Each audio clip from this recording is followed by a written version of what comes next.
This is going to be a little bit too much for us to read through, for me to read it fast enough in Hebrew. So what I'm going to do is just read it from the ESV, but I'm going to supplement it from the Hebrew. And we're going to read through a bit of it and then stop and ask some questions and read through a little bit more. And I am going to change one thing from the ESV in favor of the Hebrew so that you can hear it the way the first recipients heard it. When Ha-Adam began to become great on the face of the land and daughters were born to them. Now I want you to notice that very carefully. When Ha-Adam, when the Adam began to be great on the earth and daughters were born to them, then the sons of Elohim saw that the daughters of Ha-Adam, that they were good. They saw that they were good. Now that verbatim is the same thing when Eve sees that the forbidden fruit is good. So it's translated beautiful, and it means beautiful, but the actual word is the same word, saw that they were good. They took for themselves wives, whomever they chose. And then the Lord said, my spirit will not abide or not wrestle or not fight with Ha-Adam forever, for he is flesh. His days will be 120 years. The fallen ones were on the earth in those days and also after, when the sons of Elohim came into the daughters of Ha-Adam, and they bore children to them, that is, the women did. These were the mighty men of old, the men of the name, men of the Shem. The Lord saw that the wickedness of Ha-Adam was great on the earth. And let me just... great on the earth, and that every intent of the thought of his heart was only on evil all the time. God regretted that he made Ha-Adam on the earth, and it grieved him to his heart. So the Lord said, I will blot out Ha-Adam, whom I created, from the face of the Adamah.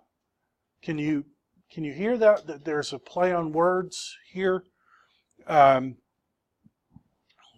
I will blot out from the face of the Adamah man and animals and creeping things and birds of the heaven, for I am sorry that I made them. But Noah found Hain in God's eyes. Now in Hebrew, the word Noah looks like this. Noah. And the word grace or for nothing looks like this. And do you see that's an inversion? It's Noah found the opposite of Noah or something like that.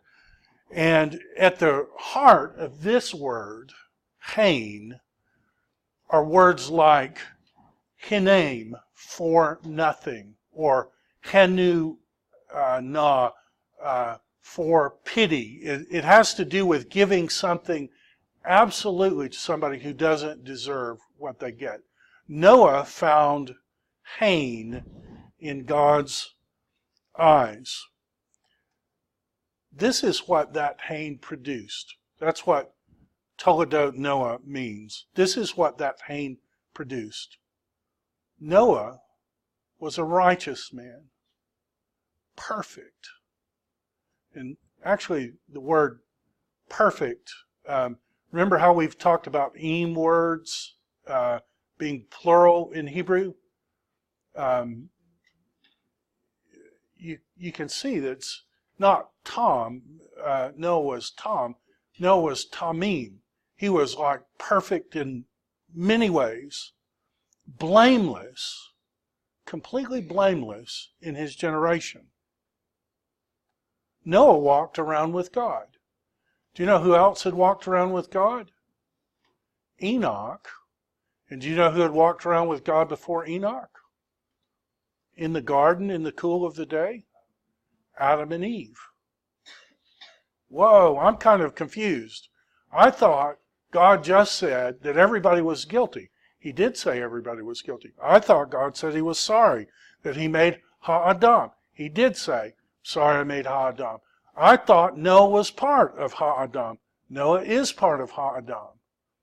But Noah found grace. And the result of that grace is Noah is a righteous man, perfectly blameless in his generation. And Noah walked around with God, and Noah had 3 sons. The name may be Hot, and then Broad Guy. Name, maybe Hot, Broad Guy. So, something like that. Now, the earth had destroyed itself in God's sight. And the earth was filled with violence.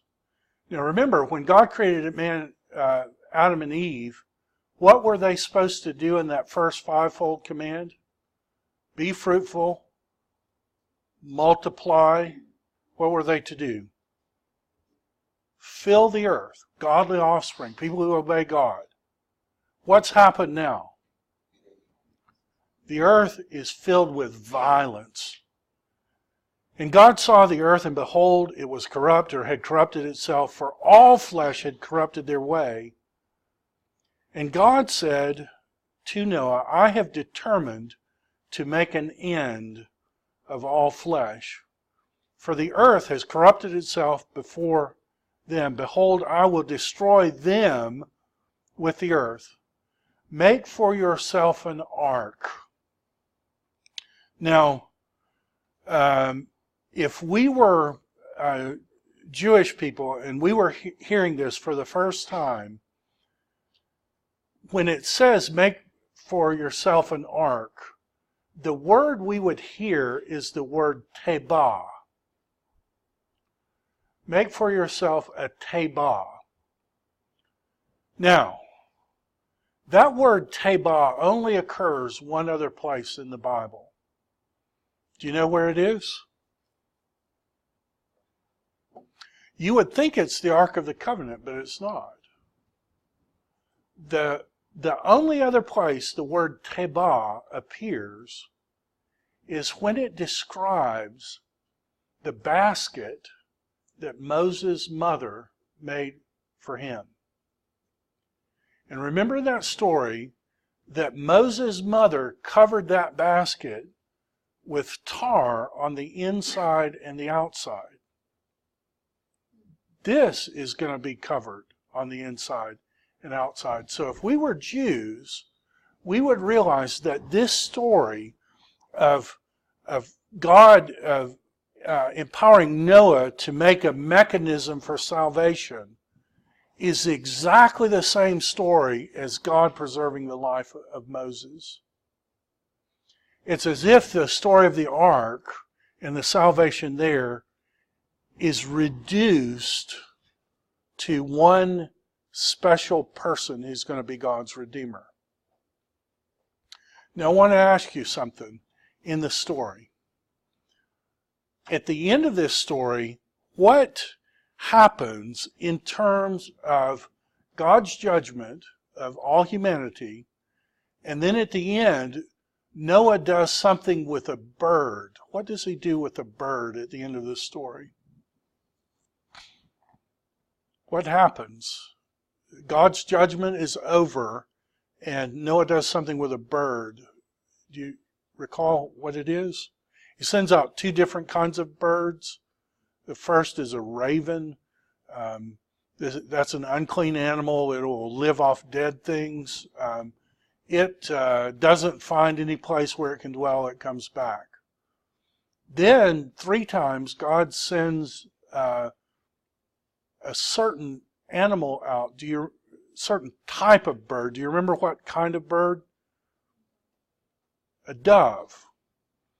So I'm going to ask a technical question. Emily, you may know this or may not. Do you know in Hebrew what the word dove is, like the name of it? Okay, this is going to help us massively in this story. The word for dove in Hebrew is the word Jonah. Okay, Jesus, when he goes through the waters of baptism, okay, when he gets to the other side, do you remember what comes down? And one of the writers actually says comes inside Jesus. Do you know what that is? It's a dove. And Jesus says, no sign will be given to you except the sign of the prophet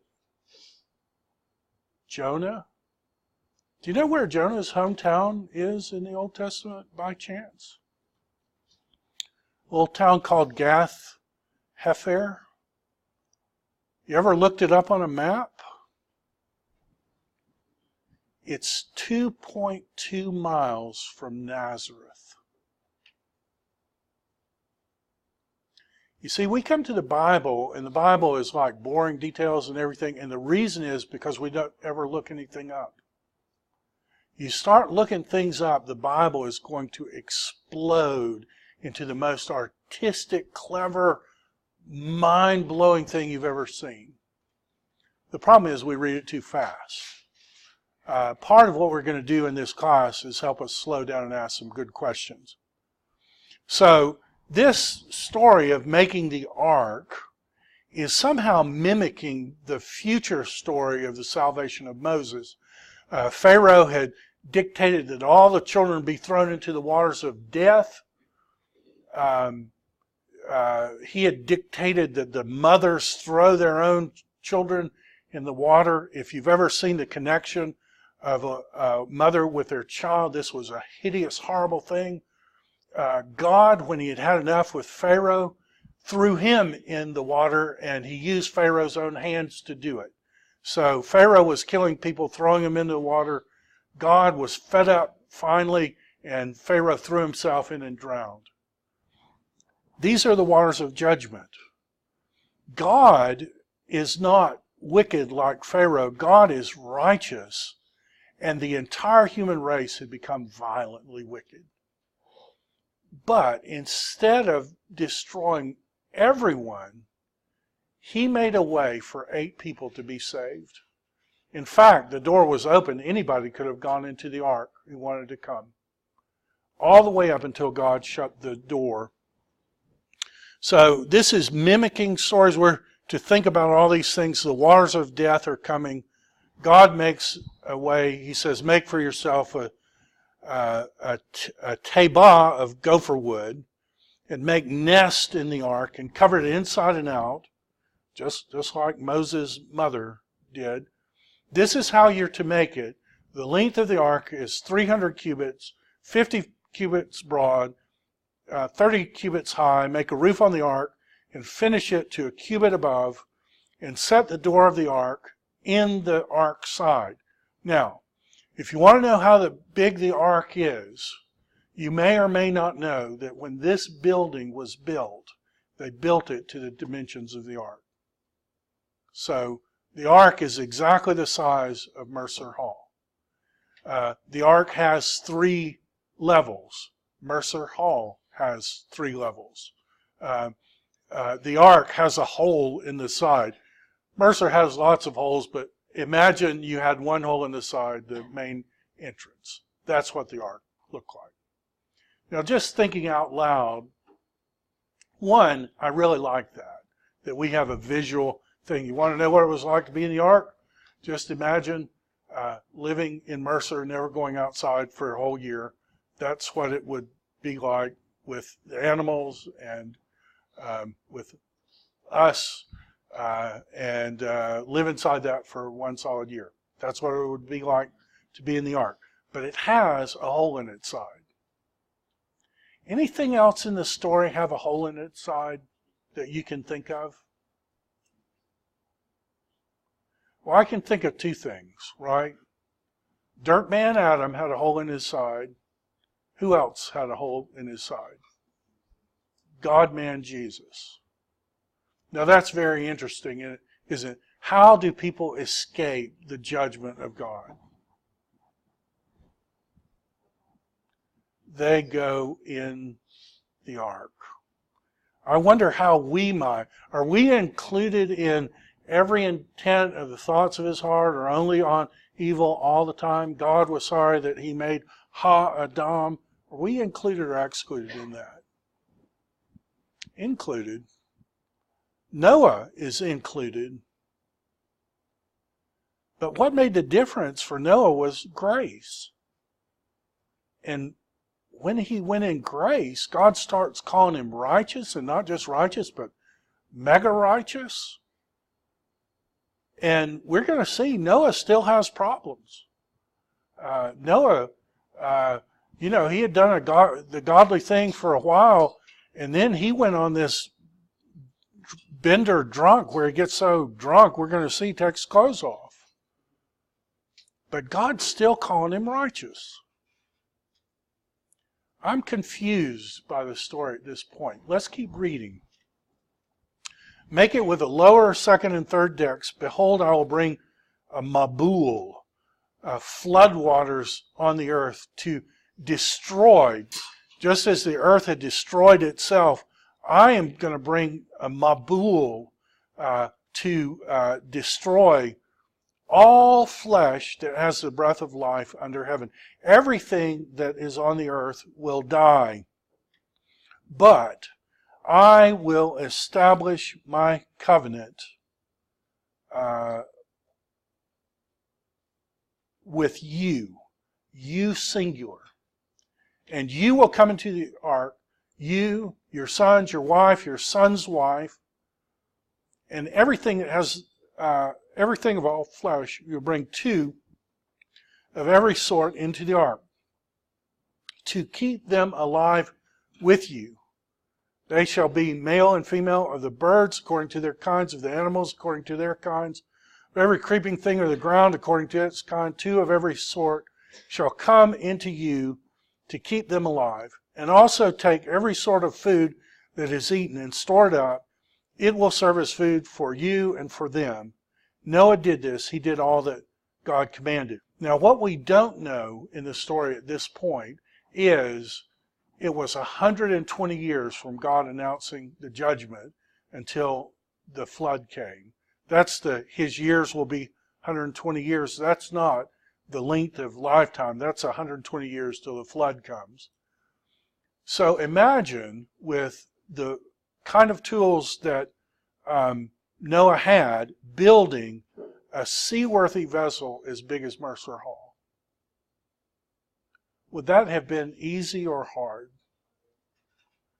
Now, what we don't know too is that when Noah gets the promise, he doesn't have any children yet. His sons, we know Shem is 100 years old when the flood comes, so Shem hadn't been born.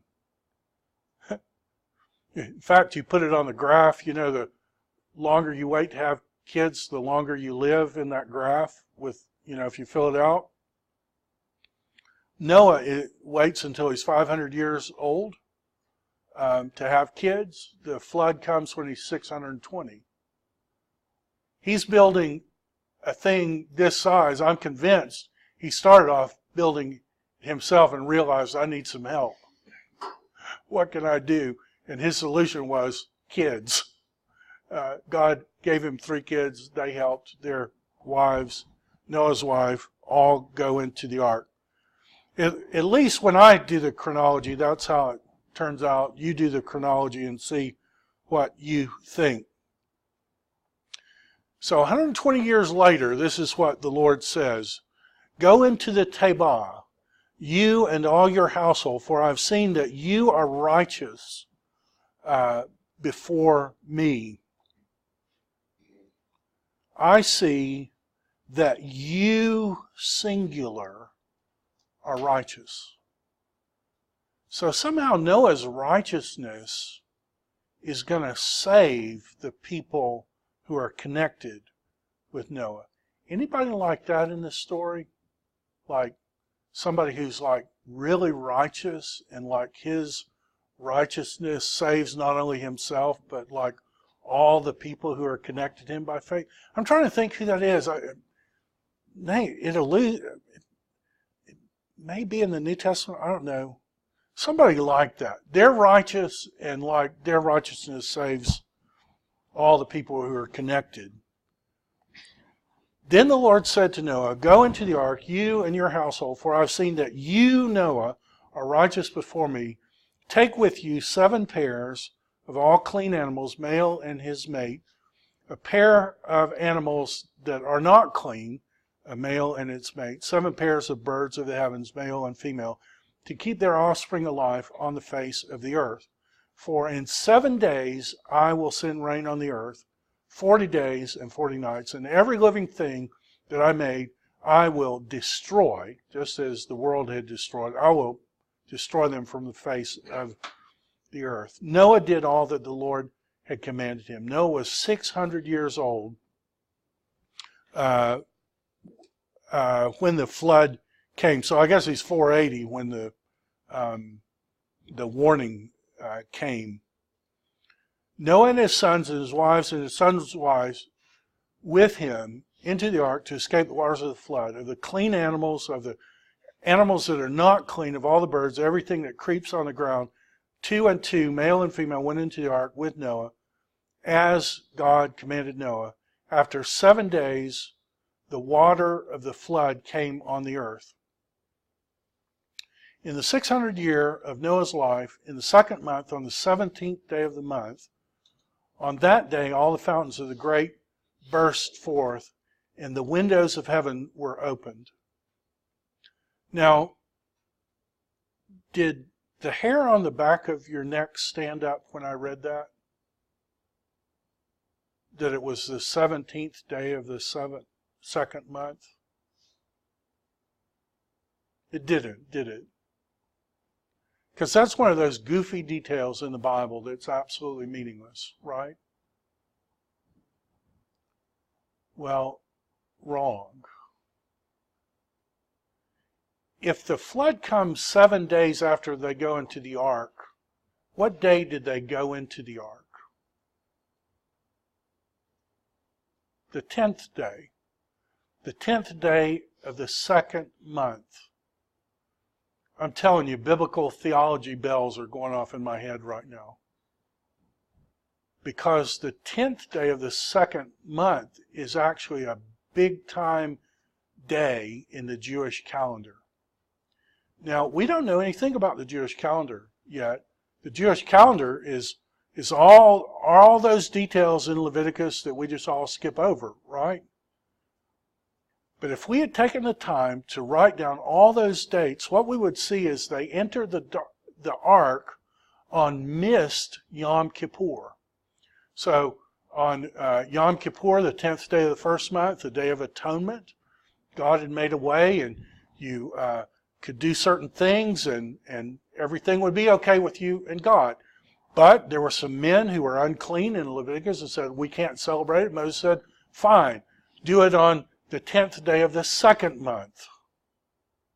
So God had made a way, God had made an extension, and finally, when God's patience was completely worn out, he told Noah, go in. Noah goes in on Missed Yom Kippur.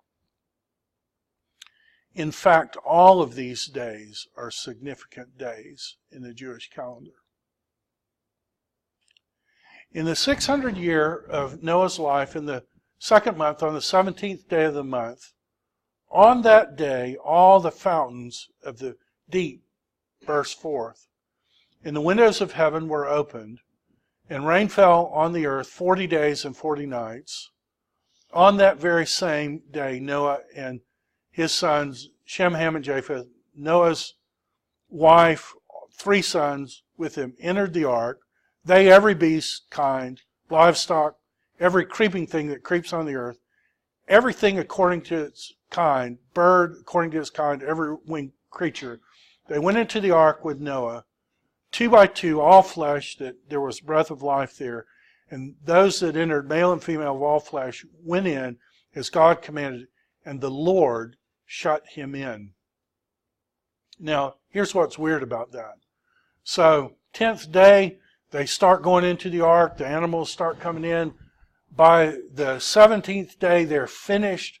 They go in this,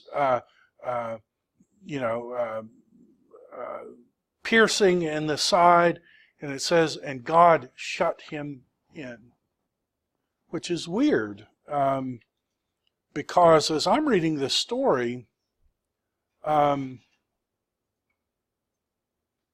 think that's the exact same word of God shutting up the wound that he made in Adam's side. I think it's the same word. So, I mean, is it the same word? It's the same exact word. So they go in and it's like, okay, God, this is an interesting story. I'm not sure how all these things are connected. I'm convinced that the days might mean something, but I'm not sure exactly what they mean. I do know that if they go into the ark on the 10th day of the second month, how many days would that be from 1/1? Oh, that would be 40 days. So you've got 40 days, 7 days, 40 days. Okay, there's some kind of symmetry going on in these stories. Don't know what it means yet, but it's like, it's interesting. The flood continued 40 days on the earth. The waters increased and bore the ark up, rose high above the earth. The water prevailed and increased greatly on the earth, and the ark floated on the face of the waters. And the waters prevailed mightily on the earth, that all the high mountains under the whole heaven were covered. The waters prevailed upon the mountains, covering them 15 cubits deep. 15 cubits is 22.5 feet.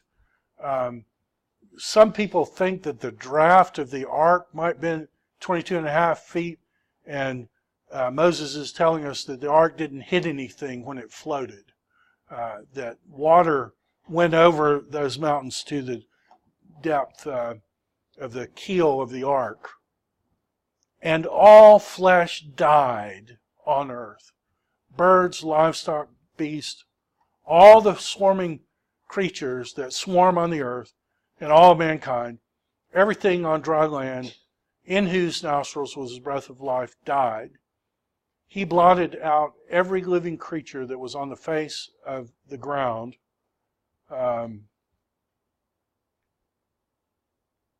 The dry ground, man and animals, creeping things, birds, they were blotted out on the earth. Only Noah was left and those who were with him in the ark, and the waters prevailed on the earth 150 days. Jewish months alternate between 29 and 30 days. This is telling us that it was 5 months till something significant happened. Now, just want to say as a side, a lot of people ask the question, could there really be that much water? I went to a very conservative seminary. The professor said, look, to cover Mount Everest, it would take 7 times the amount of water as exists on the earth. Conservative professor said, therefore, the flood could not be universal. It had to be local. The man who told me that had gone to Harvard University. He knew 29 languages. And he said, look, it can't be universal. But that's the one case where sometimes you can be a little too smart for your britches. And that was the case with him, because even secular scientists will tell you there are sea fossils on the 26,000 foot level on Mount Everest. I mean, you can go see them today. Mount Everest was covered with water. Everybody believes that. Secular scientists will say it was, Mount Everest was at the bottom of the ocean, and when the plate tectonics, it pushed it up. So clearly Mount Everest was covered with water. So my godly, good, delightful teacher whom I love was just flat out ignorant on that point. He was well-meaning, he was a good person, but he was wrong. And a PhD in Harvard in languages didn't cure him from being stupid on one point. He was stupid on that point, and we're all stupid on points. And my Harvard professor did not know that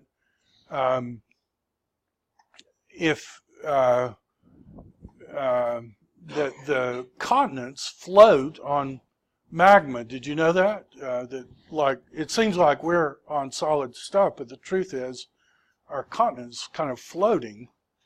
If you could change the chemical makeup of that slightly, where the Earth was completely round, the Earth would be completely covered with water 2 miles thick. That's just what the water that we have right now on the Earth. If the Earth were completely round, everything would be covered 2 miles thick. So the idea that many people say 7 times the amount of water, that sounds smart. But maybe we should get input from other people about that too. I know I've been to the Grand Canyon and taken the week-long trip down, and they'll take you to this thing called the Great Unconformity. And it's at the lowest level of the Grand Canyon where all the layers are.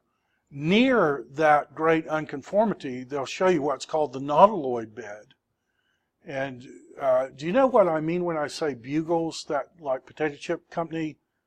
Do you know what I'm talking about when I say Bugles? Okay, a nautiloid looks like that, but they're about this long. So it's a sea creature, and that level of sediment is hundreds of square miles in every direction. The problem is nautiloids live in the Atlantic Ocean.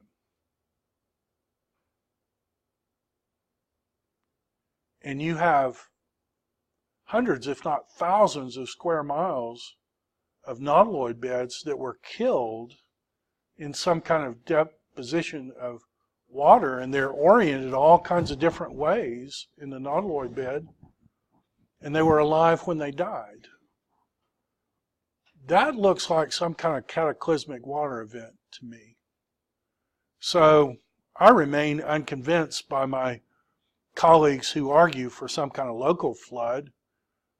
This is talking about water over the top of the high mountains, 22.5 feet. Unless that's frozen water, that's water covering. And when it says every living thing except Noah, I just can't buy into some kind of local flood. This is talking about a universal flood.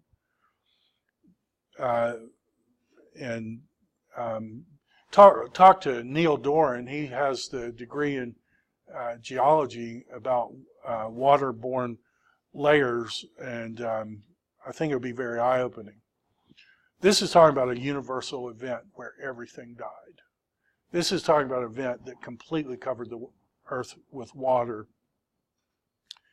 And this is what it says. God remembered Noah and all the beasts and all the livestock that were with him in the ark. And God made a wind blow over the earth. Now, if we were reading this in Hebrew, when we came to that word wind, biblical theological bells would go off in our head. Because it means wind, but it also means something else. Do you see it, Emily, what word it is? What word is it? It's the Ruach. And where have we met the Ruach before?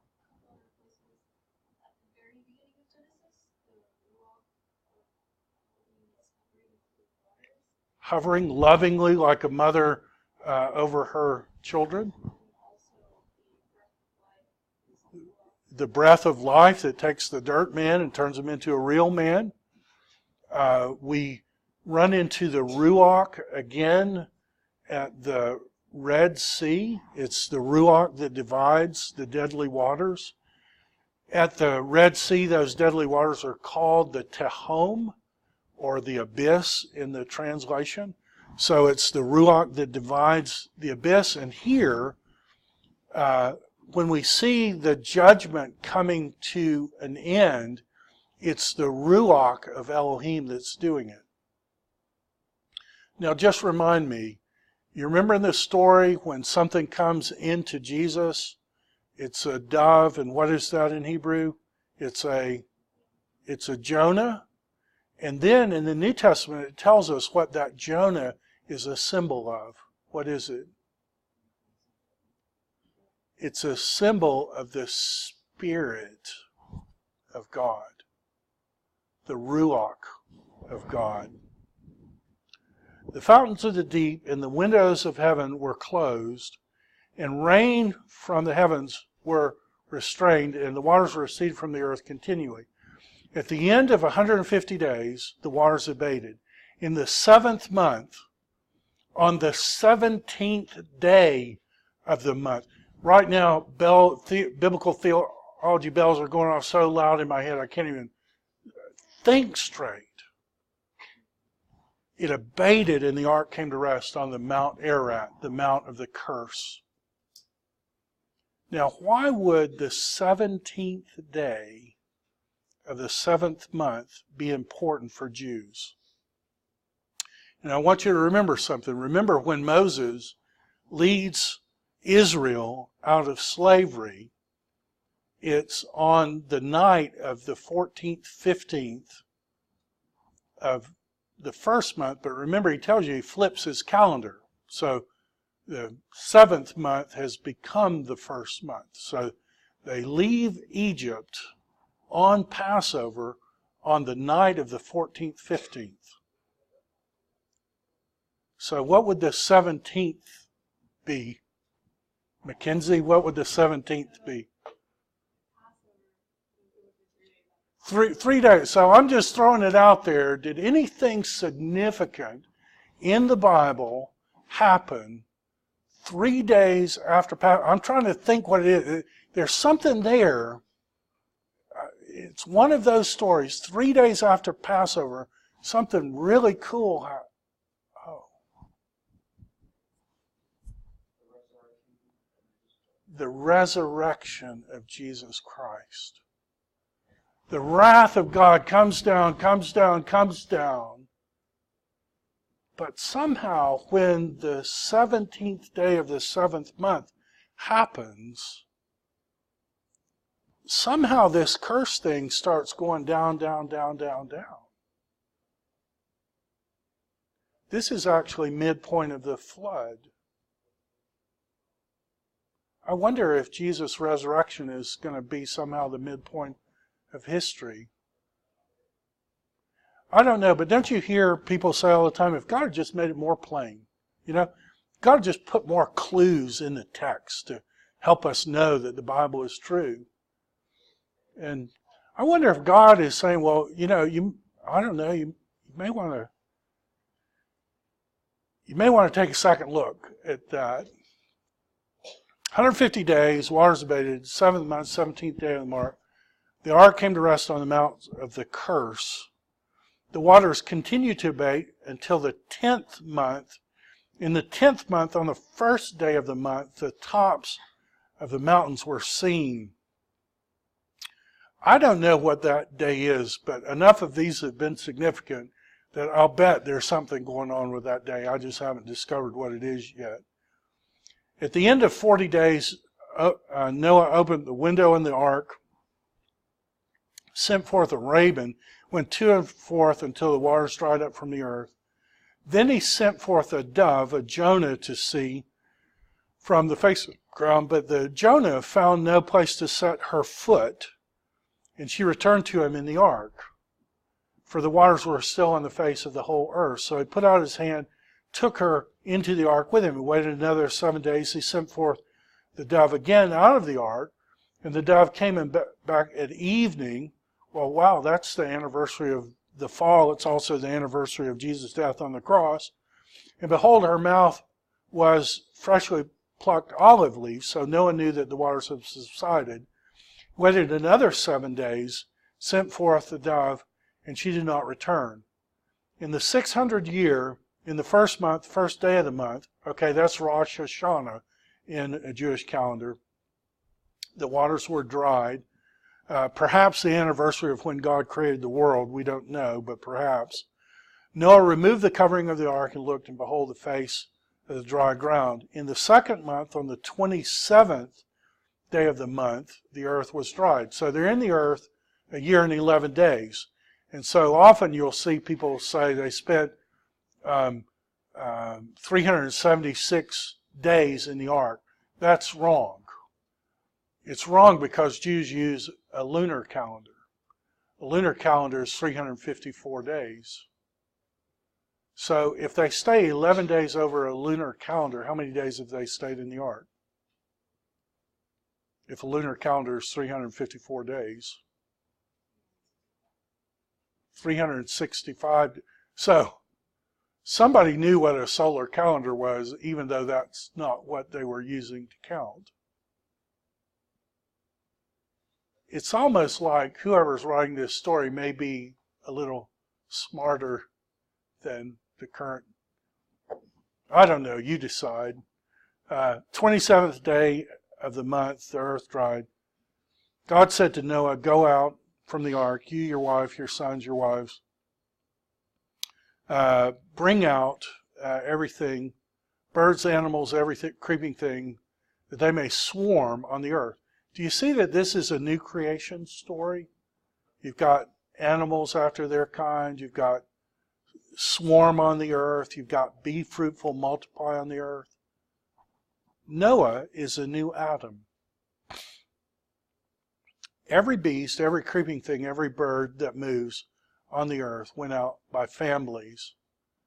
Then Noah built an altar to the Lord and took some of every clean animal and some of every clean bird and offered it as a burnt offering on the altar. And when the Lord smelled the offering, and it's hard to see this in English, but when he smelled the Noah-ing offering, is what it says, the soothing offering, the Lord said in his heart, I will never curse the Adamah for the sake of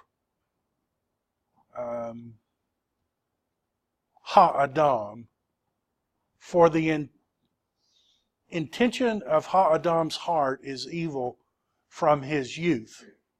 Now, how many people are alive at this point? 8. And are they inherently good people or not inherently good people? They're not inherently good. God calls Noah righteous, but is Noah inherently righteous? No. So here's the $10,000 question. We're told that the Nephilim survived the flood. The Nephilim were in the earth in those days when God saw the wickedness. The Nephilim survived the flood. We're told that in Leviticus. Here's the $10,000 question. How do the Nephilim survive the flood? How do the fallen ones survive the flood? And here are your multiple choice options. 1, the Nephilim are angelic offspring with human women, and they survive the flood because they're at least 22.5 feet tall, and they stand on the tops of mountains and breathe out a year and survive the flood by standing on the top of mountains. That's an answer. It's an answer in the Jewish literature. What do you think? Is that the right answer? Sounds a little fishy to me. So is there another way that fallen, inherently evil people survive the flood? In the ark. And where in the ark were they?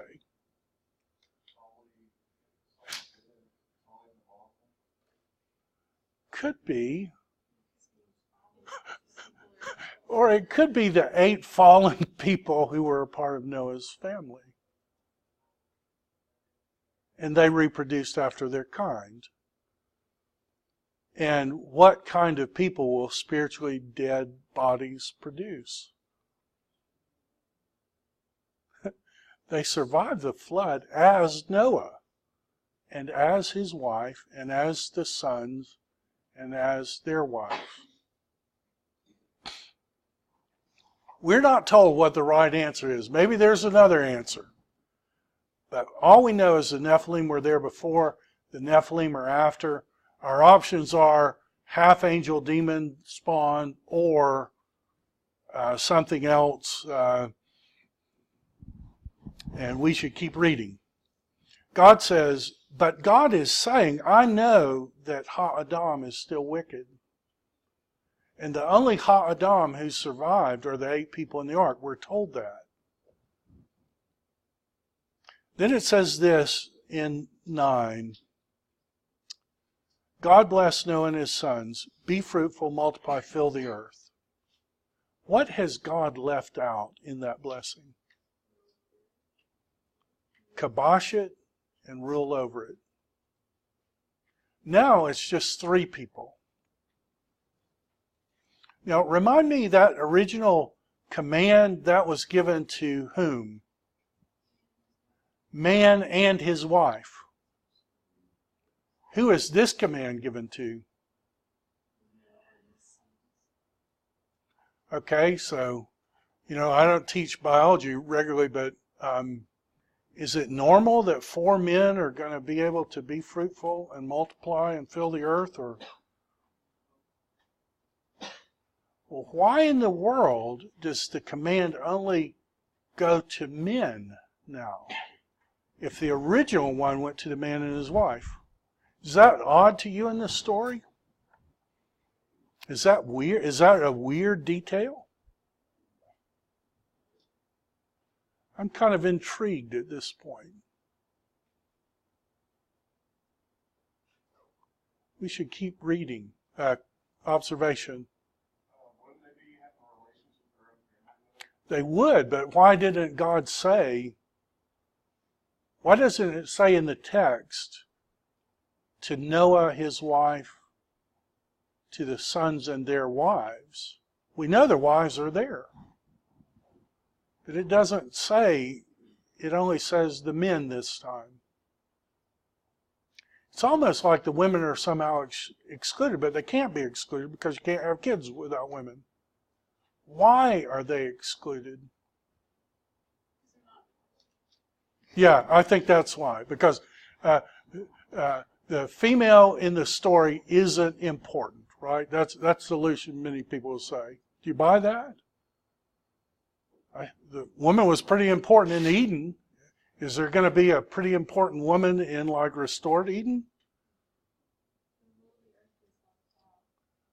Rule the earth is left out. Would you expect when the new Adam comes that the command, be fruitful, multiply, fill the earth, subdue it, rule over, would you expect it would include or exclude the new Eve? It would include. Would she be included or excluded from the new Eden? Included. So the temporary exclusion of women cannot be that women are unimportant. But they are being excluded here, and we need to ask why. Now, we've run out of time, but we'll pick it up here tomorrow on Friday. And Friday is a homework sabbatical. So every 7 times, on the 7th time, we don't have homework on that day. So there's nothing due except just come to class on that day. And I'll see you on Friday.